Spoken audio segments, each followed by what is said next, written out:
What? The target is a human... No, I heard what you said. What? There's no way in the galaxy anyone could be that monumentally stupid.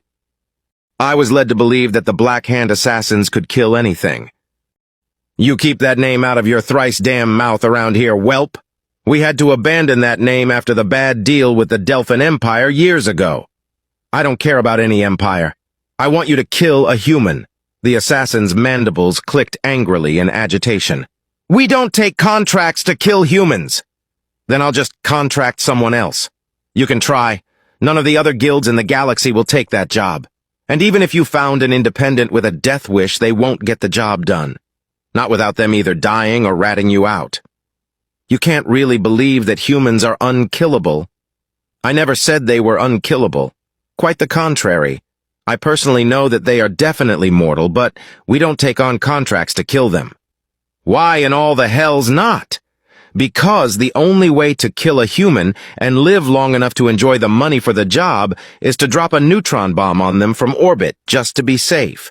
Then you grab the fastest ship you can and book it before the rest of the humans find out what you did. After that, I suggest finding a way to another galaxy and staying there for the rest of your miserable life. You're having me on. Tell me, does the planet you come from have compulsory education? What does that have to do with anything? Indulge me. Yes, 10 years of basically teaching our young how to be as obedient as a Rastian drone. Sounds about right for any government-run public education. You learn any history lessons there? Some. They must not teach galactic history then. Sit. Buy a round and I'll tell you why no assassin worth their blade will take on a contract to kill a human. The drinks were ordered, and the old assassin took a long drag on his before he turned to his new drinking companion.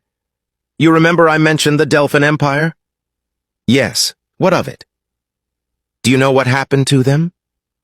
Their empire broke after they poured too many resources into trying to tame a death world.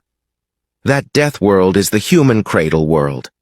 And the planet didn't break the Delphin, the humans did. How? The assassin took another long drag of his beer. The Delphin Empire used to rule this half of the galaxy. Hundreds of species and civilizations held in thrall or crushed into dust. Serve or die, that was the Delpan way. The council that presided over what wasn't Delpan territory back then could do little to stop the ever-churning war machine that drove Delpan expansion. They would posture and debate and even beg, but nothing they did could slow the inexorable march of the Delpan. System by system, the galaxy was falling under the rule of the Emperor. Then, they happened upon a system that was called Sol by its inhabitants. The name wasn't being used for any other system, so the Delpan let them keep it. The humans resided on the third planet in the system. Poor sods. They had just started really exploring their home system when the Delpan came knocking. The humans were divided into various socio-economic groups that they called countries. This made it easier for the Delpan, as the fractured nations of humans were slow to respond, and the legions swept across the land without their next target being any wiser about their doom approaching thanks to communication jammers. Despite all these disadvantages, the humans resisted mightily. 1 galactic standard month. That's how long it took for the Delphin to claim dominion over the planet. Most pre-FTL worlds fell within a week, but those humans fought like demons, especially when the remaining countries finally figured out that they were being invaded. They even managed to bring the Delpan ground troops to a halt once before reinforcements were dropped and the last bastion of resistance fell. From there, it was the usual boring administrative tedium, splitting the new slaves into work groups and assigning them jobs that would ultimately benefit their new overlords. Many of the surviving humans were farmers and ranchers, so the Delpan let them do what they were good at. An army marches on its stomach, I believe is the old human saying, and the Delpan war machine was hungry indeed. A few 100,000 were taken off-world to work in the mines elsewhere. Those humans are unnaturally strong and durable due to the high gravity of their world, so they excelled at the dangerous task of mining. The worlds and species conquered by the Delpan usually followed a handful of events as though they were reading from the same script. First, there was a year or two where the overlords and administrators would have to be very liberal with the whip until the slaves learned the new order of things. Then there'd be a few years of relative peace, followed by a period of rebellions and uprisings 5 to 10 years after the initial conquest. Once those were beaten down, there usually wasn't enough fight left to try again, so the survivors just gave up hope. These humans didn't follow the script. They grudgingly fell in line a few months after the invasion was done, and when the expected uprisings never happened. I imagine the Delpan were feeling pretty proud of themselves for beating the fight out of the primates. If I only had one compliment to give the humans, it would be this. They are natural hunters. They know how to wait patiently for the perfect time to strike. For 20 Earth years, the humans worked and lived and bred like cling rats.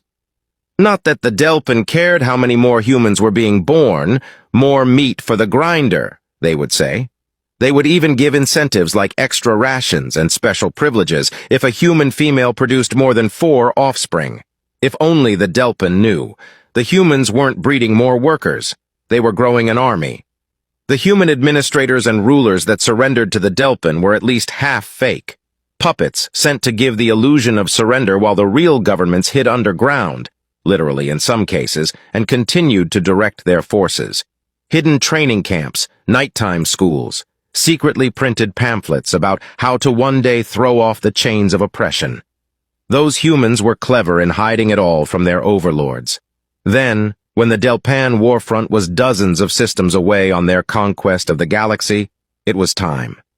The humans' leaders, long hidden in their secret holes, had been planning while scraps of stolen Delpan tech were being meticulously reverse-engineered by their scientists.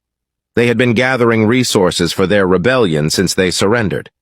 While the Delpan had been gloating, the humans were preparing. And now, finally ready, they made their move. It was small at first, all rebellions are. A rogue miner refusing to work here. A rancher telling his overlord that his entire herd was wiped out by some non-existent disease there. A factory explosion over here. Larger disturbances to production soon followed. The human